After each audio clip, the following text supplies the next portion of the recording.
আপনি যখন একটি গোপন কক্ষে দাঁড়িয়ে আপনার পছন্দের প্রতীকের উপর সিলটি দেন, তখন কি একবারও ভেবে দেখেছেন এই কয়েক সেকেন্ডের কাজটি করার জন্য ইতিহাসে কত হাজার মানুষ প্রাণ দিয়েছে, কত বিপ্লব হয়েছে, কতগুলো সাম্রাজ্য ধুলোয় মিশে গেছে? অনেকে বলেন আমার একটা ভোটে আর কি হবে, কিন্তু ইতিহাস বলে একটি মাত্র ভোটেই বদলে গেছে পৃথিবীর মানচিত্র। নির্বাচন মানে কেবল কয়েকজন মানুষের ক্ষমতায় যাওয়া নয়, নির্বাচন হলো পৃথিবীর সবচেয়ে শক্তিশালী উৎসব, গণতন্ত্রের উৎসব। বিপুলা পৃথিবীর আজকের পর্বে আমরা পাড়ি দেব নির্বাচনের দীর্ঘ পথ। জানবো পাথর দিয়ে ভোট দেওয়ার সেই প্রাচীন দিন থেকে বর্তমানে ডিজিটাল ব্যালট পর্যন্ত সবটুকু। চ্যানেলটি সাবস্ক্রাইব করার জন্য বিনীত অনুরোধ রইল। তাহলে তৈরি হয়ে নিন, কারণ আজ আমরা জনতার সবচেয়ে বড় শক্তির গল্প শুনব। ইতিহাসে শুরু, প্রাচীন গ্রিস ও রোমের গল্প। নির্বাচনের কথা উঠলে আমাদের প্রথমেই যেতে হবে আজ থেকে প্রায় 2500 বছর আগের প্রাচীন গ্রিসে। এথেন্সের মানুষরাই প্রথম মনে করেছিল রাষ্ট্র পরিচালনার জন্য একজন রাজার মর্জির চেয়ে জনগণের মতামত অনেক বেশি জরুরি। তবে তখন আজকের মতো ব্যালট পেপার ছিল না। আপনি জানলে অবাক হবেন, তারা ভোট দিত পাথর দিয়ে। একটা জারের মধ্যে সাদা পাথর রাখা মানে আপনি প্রস্তাবের পক্ষে, আর কালো পাথর মানে বিপক্ষে। সেখান থেকেই কিন্তু ব্ল্যাক বল শব্দটির উৎপত্তি। এমনকি অনেক সময় ভাঙা মাটির পাত্রের টুকরোতে নাম লিখে ভোট দেওয়া হতো। রোমান সাম্রাজ্যেও নির্বাচনের চল ছিল, কিন্তু তা ছিল অনেক বেশি জটিল এবং অনেক ক্ষেত্রে কেবল ধনীদের কুক্ষিগত।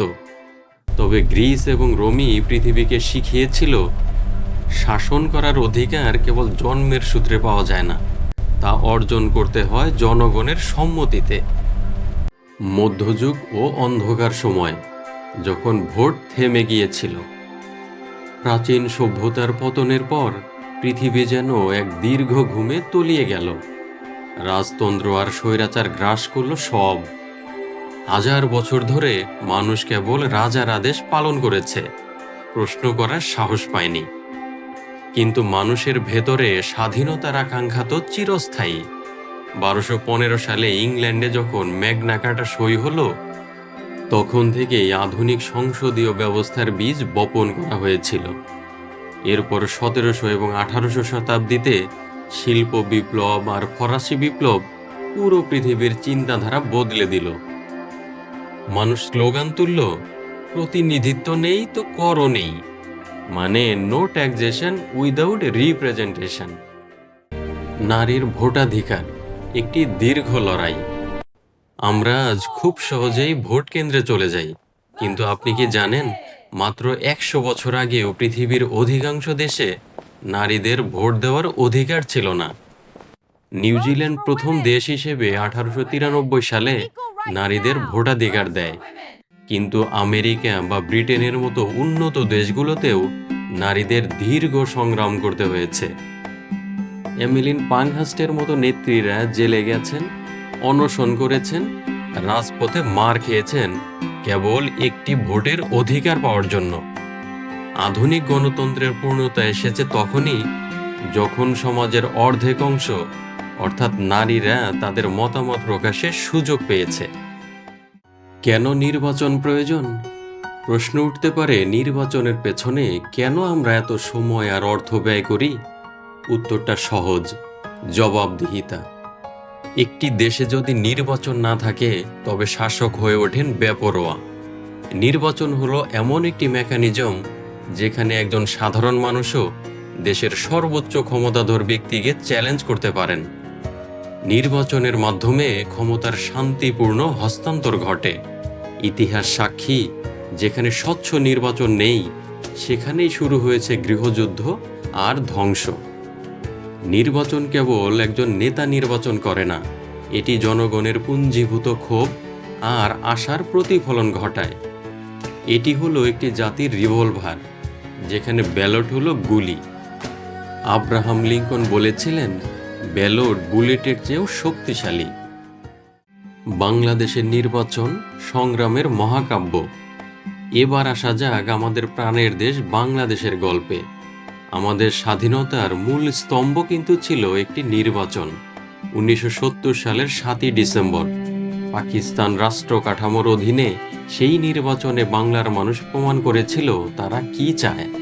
সেই নির্বাচনের রায়কে অস্বীকার করাই কিন্তু আমাদের মুক্তিযুদ্ধের অন্যতম প্রধান কারণ ছিল।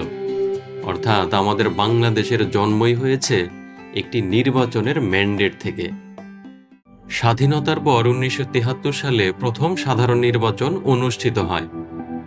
এরপর আমাদের দেশের নির্বাচনী ইতিহাস অনেক চড়াই উতরাইয়ের মধ্য দিয়ে গেছে।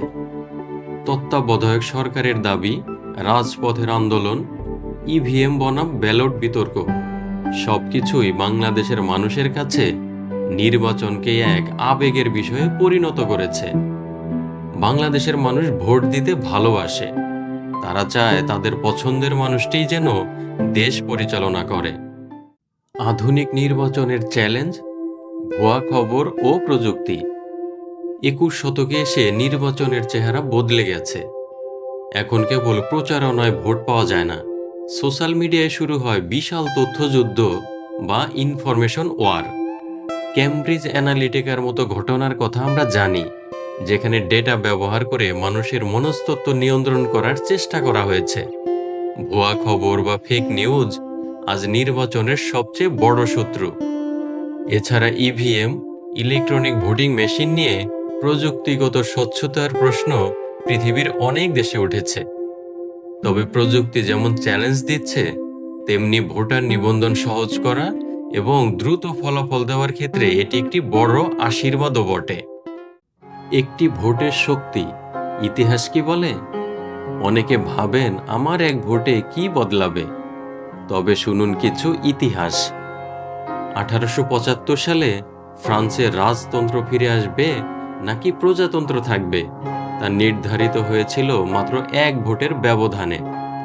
1923 সালে অ্যাডলফ হিটলার নাৎসি পার্টির নেতৃত্ব পেয়েছিলেন মাত্র একটি ভোটের ব্যবধানে। আপনি যদি ভোট দিতে না যান, তবে আপনি আসলে এমন কাউকে ক্ষমতায় যাওয়ার সুযোগ করে দিচ্ছেন যাকে আপনি পছন্দ করেন না। আপনার নীরবতাই হবে তাদের জয়ের হাতিয়ার। উপসংহার, আগামীর স্বপ্ন। নির্বাচনের শেষ কথা হলো, এটি একটি জাতির অঙ্গীকার। যে দেশে মানুষ স্বতঃস্ফূর্তভাবে ভোট দেয়, সে দেশের ভবিষ্যৎ অন্ধকার হতে পারে না। আমাদের মনে রাখতে হবে, হাতের এই আঙ্গুলের কালি কেবল একটি চিহ্ন নয়, এটি আমাদের স্বাধীনতার সুরক্ষা কবচ। নির্বাচন নিয়ে আপনার ভাবনা কি? আপনি যখন প্রথমবার ভোট দিয়েছিলেন, সেই অনুভূতি কেমন ছিল? কমেন্টে আমাদের জানান। ভিডিওটি ভালো লাগলে লাইক দিন এবং বিপুলা পৃথিবী চ্যানেলটি সাবস্ক্রাইব করুন। আর সেই সাথে আমাদের গণতন্ত্রের এই গল্পটি সবার সাথে শেয়ার করুন। সবাই ভালো থাকুন, দেশের প্রতি দায়িত্বশীল থাকুন। দেখা হবে আগামীর কোনো পর্বে। ধন্যবাদ।